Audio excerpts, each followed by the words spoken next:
Hello, my name is Doug Pinkham. I'm with Pinkham and Associates. We are a dedicated family law firm in Orange County, California. However, this information is good throughout California. This video is to help you in filling out the FL200, which is the petition to establish paternal relationship, also known as paternity. So this is a paternity action. This is when the father or the mother wants to file an action to get orders on who the father is and get orders for custody, visitation, and child support. Okay, so this is the initial filing. This is the petition itself. There's going to be other videos that tell you how to, that tell you about the summons, which is also required, and other forms if they're going to be needed. But this is the initial filing. All right, so the petition, FL200. Also, some of you can see the video or see the form on this video itself. Others of you cannot, but there's a link below, so go ahead and click on that link, bring the form up. I want you to be looking at the form itself because I'm going to go line by line through the form. All right, folks, here we go. Top of the form, just like all of these forms in this header, you're going to put your name, address, and telephone number. If you have a fax number, you can put that in. It's not required. If you have an email address, you can put that in. It's also not required. Where it says attorney for, you can put your name in there. Let's see, because you're filling out the paperwork for yourself and you're acting as your own attorney for yourself. Superior Court of California, County of, in that line you want to put the county in which you're filing these forms. Very simple. Then the street, mailing, and city and zip code of the courthouse where you're filing your paperwork. If you don't know that address, look it up online. Be easy to find. When you're online, you will also learn the name of that courthouse. It might be East Court, it might be Central, it might be in Long Beach, it's the Duke Magian Courthouse, Orange County, the Lamoureux Justice Center. So whatever the name of that courthouse is, put it under branch name. All right, then the next line is the petitioner or the respondent. If you are the person filing this form, you are the petitioner. Then put the other party's name as the respondent. Okay? The next box is the petition to establish paternal relationship. If you are also going to ask for child support, child custody, visitation, or something other, mark the box that applies. If you are the father and you want to prove that you're the father of a child, but you don't want to get child support or custody orders right now, don't mark the box. That doesn't mean that mom, when she files her response to this, that she's not going to ask for support. It's just, you know, it's up to you whether you want to mark that or not. Off to the right, it asks for the case number. You don't have a case number yet if you haven't filed this. So you just leave that blank. A clerk is going to fill that in for you. All right. Next, the petitioner, if it's you, are you the mother or are you the father? Technically, the next line is, are you the child? Technically, a child can do this if they're represented by somebody else acting on their behalf, or there's other situations. But, you know, obviously, you're generally either the mother or the father, so mark the appropriate box. Then, under 2, it asks for the child or children's information. So, if you have one child or multiple children, you put their names on the left. You put their birth dates in the middle, next. And you put their age and male or female under sex. And you do that for each child, okay, that you are asking for paternity. If mother is pregnant and the baby is not born yet, you want to mark 2B, a child who is not yet born. you may very well have one child that is already born and out there in the world, and you could put their name and birth date and age and sex there. And also, mama could be pregnant with another child, and then you'd mark B also. So whatever applies, you want to mark the appropriate boxes. All right, then we're going to go down to 3. The court has to understand that they have jurisdiction over this little family unit. So 3 asks for the jurisdictional information. The court has jurisdiction over the respondent because the respondent resides in this state. So if California, if the other party resides in the state of California, you can mark A. You might also mark B, that you had sexual intercourse in this state, which resulted in the conception of the child listed in number 2, A or B. And it's going to be one or both of those boxes there. So let's move on to 4. The action is brought in this county, whatever county you're in, because, and you must mark one of the boxes, A, the child resides or is found in this county, or B, a parent is deceased and proceedings for administration of the estate have been or could be started in this county. So that's a little bit technical, but let's say the other parent passed away and the probate matter or whatever is being administered in your county. Under those circumstances, you can file a paternity action in that county and mark 4B. Moving on to 5. Petitioner claims, and you mark all that applies. So if the petitioner claims that the respondent is the child's mother, mark that box. If petitioner is claiming that the respondent is the child's father, mark B. If the petitioner claims that parentage has been established by a voluntary declaration of paternity, you're going to mark C, and you're going to attach that document to this paternity action. Now, what is a voluntary declaration of paternity? When a child is born, if the father is at the hospital, and they all admit that dad is dad, then they might often ask for the father to file or to at least sign a voluntary declaration of paternity. If you do that, then you're wanting now to use that to confirm that you're the father, you need to attach that to this paternity action. If mom is filing this paternity action and she has a voluntary declaration of paternity that was signed by dad, mark that box and also attach it.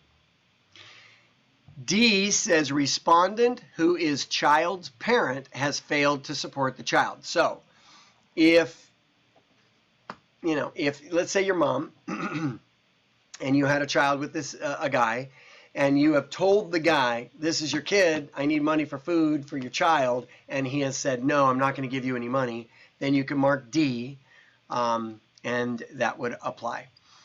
E says that it asks for a name, and it says this person has furnished or is furnishing the following reasonable expenses of pregnancy and birth for which the respondent parent of the child is obligated. So let's say, for example, mama's parents are paying for all the needs, then they should put the parents' names in there. If you have a friend that's paying a couple $1,000s or whatever it is to help you go through the birthing and the pregnancy and the birth of the child, whoever it is that's paying for those monies might want to get those monies back from dad. So you're going to want to list their name, whoever's paying for it, and then underneath you want to put the amount of money that they're paying, who that money was paid to, and specify to the right what it was paid for. So no matter what it is, this is where you want to put this stuff in. It's got room for a couple things. If you need to list more items, then you can do an attachment, just a regular sheet of paper, and at the top of the paper put attachment 5E, and you can put more information here or on that attachment. F says public assistance is being provided to the child. So if mom's on welfare, mom's on state aid, mom's receiving any kind of aid, governmental aid, you want to put that, you want to mark box F.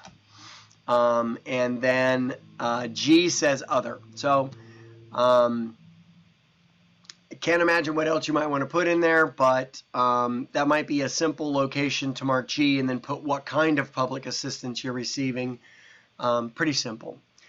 6 says a completed declaration under Uniform Child Custody Jurisdiction and Enforcement Act, UCCJEA, Form FL-105 is attached.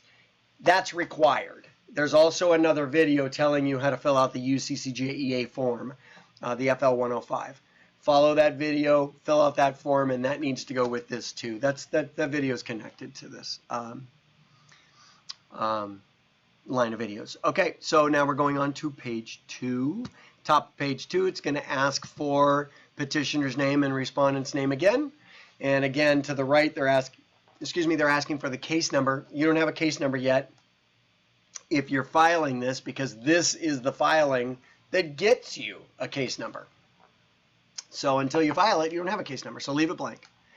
Number 7. Right above number 7, it says, petitioner requests the court to make the determinations indicated below. Number 7, parent-child relationship.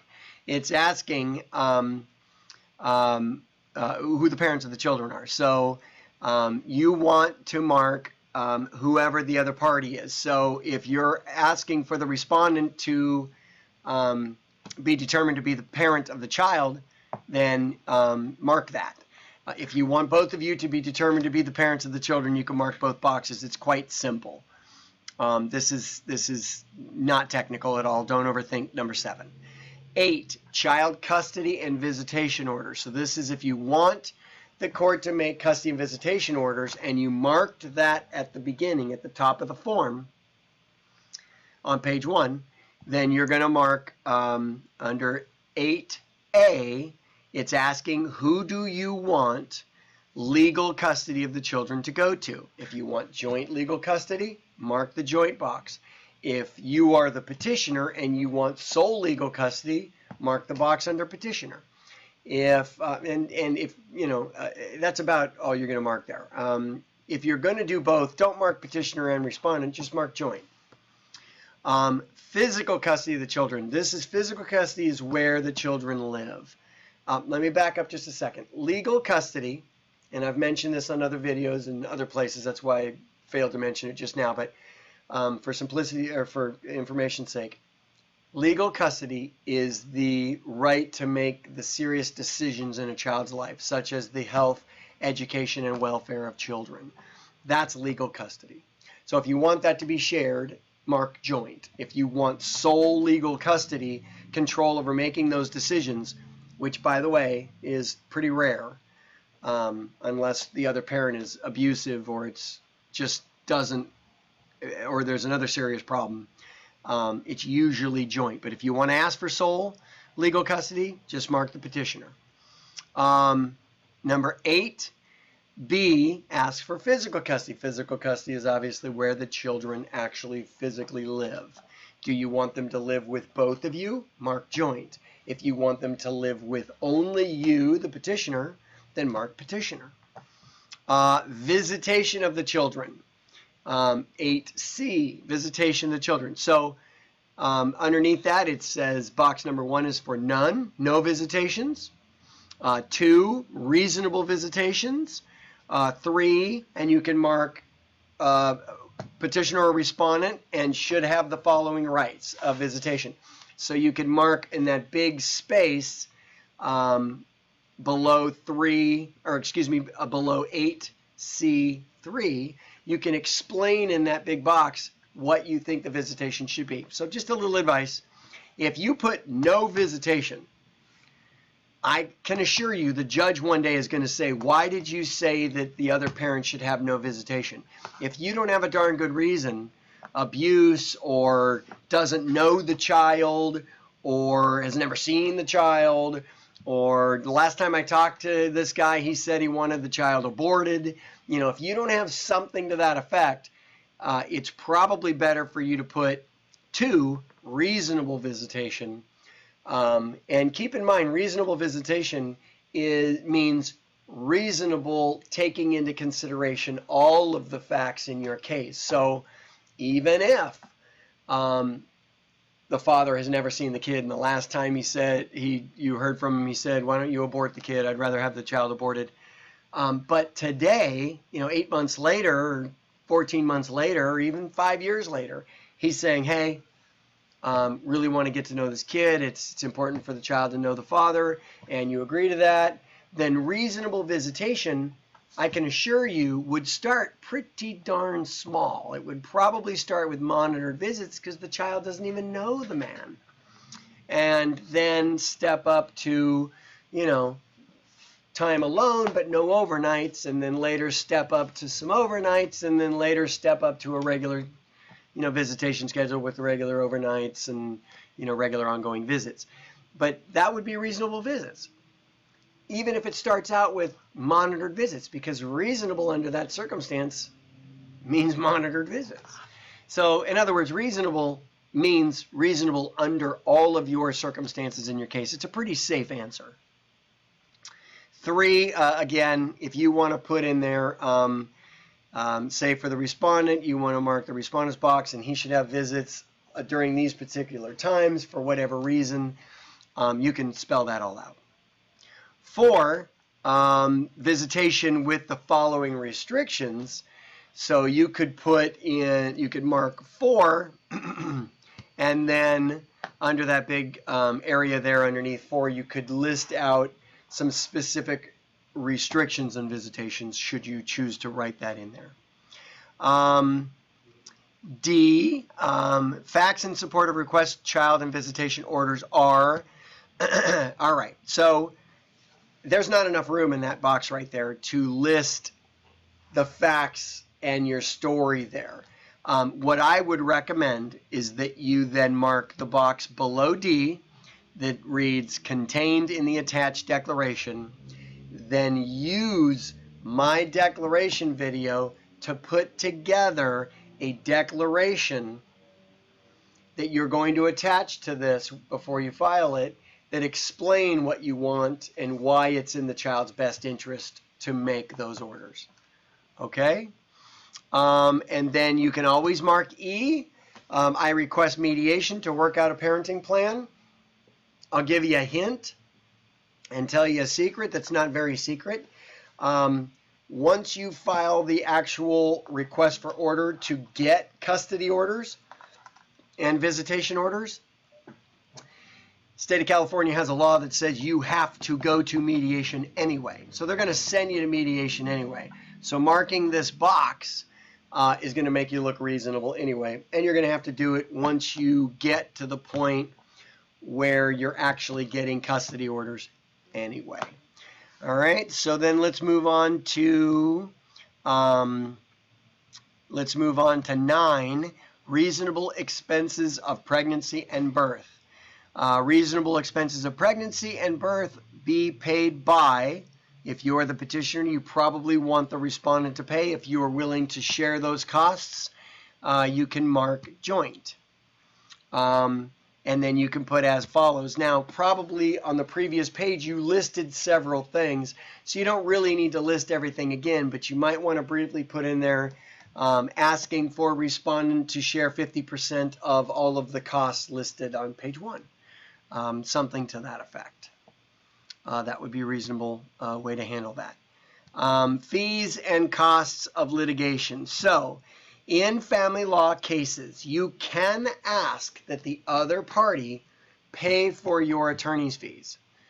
Should you actually try to ask for that, here's where you're going to mark the box, but it's number 10. But you should know that if you're going to ask the other side to pay for attorney's fees, you're going to need an income and expense declaration, FL 150, and you're going to have to ultimately prove that they've got the ability to help you pay for your attorney's fees and that you need the help to get those attorney's fees paid. If you don't have an attorney, you can actually ask for attorney's fees so that you can hire an attorney. But there's several technical hoops to jump through to get an order for attorney's fees. So just information to give you. But if you're going to mark the boxes, let me give you some advice. So 10A, attorney's fees to be paid by. If you have zero money, no job, and you have not worked for a long time, and he had been supporting you, even if you weren't married, obviously, you can ask that he pay for all of those costs. If you're willing to share the cost, you can mark joint of the attorney. If you want him to pay for some of the attorney's fees, not all of them, you can mark joint. B says expert fees, guardian ad litem fees, and other costs of the action or pretrial proceedings to be paid by. Now, these are other costs that might come up in your case. Again, if you want the other side to pay for all of them, you can mark respondent. If you're willing to help pay, you can mark joint. Name change. This is an important one. If, for example, if you want to change the name of the child that's on the birth certificate, this is where you need to mark. You mark that box, and then underneath you need to explain something. So, but here's the deal. Let me give you an example of how this could come up. You and mom have a child together. Let's say that this is being filed by dad. Dad's bringing this paternity action because he wants to be named the father of this child. But you weren't there at the hospital when the child was born. You did not file a voluntary declaration of paternity. Your name was not put on the birth certificate, and the child, all of these things could be happening. But ultimately, the child was given mom's name, mom's last name. Your last name, the father's last name, is not included on the baby's name. So you could mark 11. Mom could even do this too if mom's filing this paternity action. Anybody can mark this and say we want to change the baby's name to this name. It's very often, most often used to add father's name to the child. Now, you can ask that this child be named in any way you want the child to be named. So you could have mom's name last or father's name last. You could have a hyphen in there, no hyphen. It's up to you to put in there what you want the child's name to be named. Enough advice on that. So number 12, child support. They're just warning you. There's no box here. If you got a child, there's going to be child support. So they're just warning you if there's court orders made on paternity, then child support orders are going to be made one way or another somewhere down the road. And an earnings assignment can be issued. I mentioned this on other videos. I'll mention it here. If there's a child support order made, then an order that the receiving parent, the party receiving the child support, can get an earnings assignment, which means they can send it off to the payor's employer, and that employer will take the money out of the paycheck and send it directly to the person receiving the child support. So say, for example, mom's getting child support. She could send this wage assignment off or this earnings assignment off to father's employer, and father's employer would take a portion of the paycheck and send it directly to mama. Okay, that's what that's about. 13 says, I have read the restraining order on the back of this summons FL210, and I understand it applies to me when this petition is filed. Now, I'm going to pull that up real quick because it's really important. I'm going to get to the summons. The summons is on a different video, and I'm sure if you're here, you've probably already seen the summons. But real quickly, the restraining orders, the automatic temporary restraining orders that go into effect when you file an action say this, and I'm just going to read through it. Starting immediately, you and every other party are restricted from removing from the state or applying for a passport for the minor child or children from whom this action seeks to establish a parent-child relationship or a custody order without prior written consent of the other party or a court order. So, if you file this action you are not allowed to pick up the child and go to Arizona, or pick up the child and go to, Chicago or Canada or Mexico, without written consent from the other parent or a court order to do so. Further, it reads, this restraining order takes effect against the petitioner when he or she files the petition, and against the respondent when he or she is personally served with the summons and petition, or when he or she waives and accepts service. So, the person that's filing this paperwork, this applies to them immediately. So, if you're the petitioner, you file this, you cannot then the next day go to Arizona with your child. However, the other parent theoretically could legally until they're served with this paperwork. So just understand that. I mean, it can't be held to a court order that they haven't been served with yet. It's kind of common sense. Okay.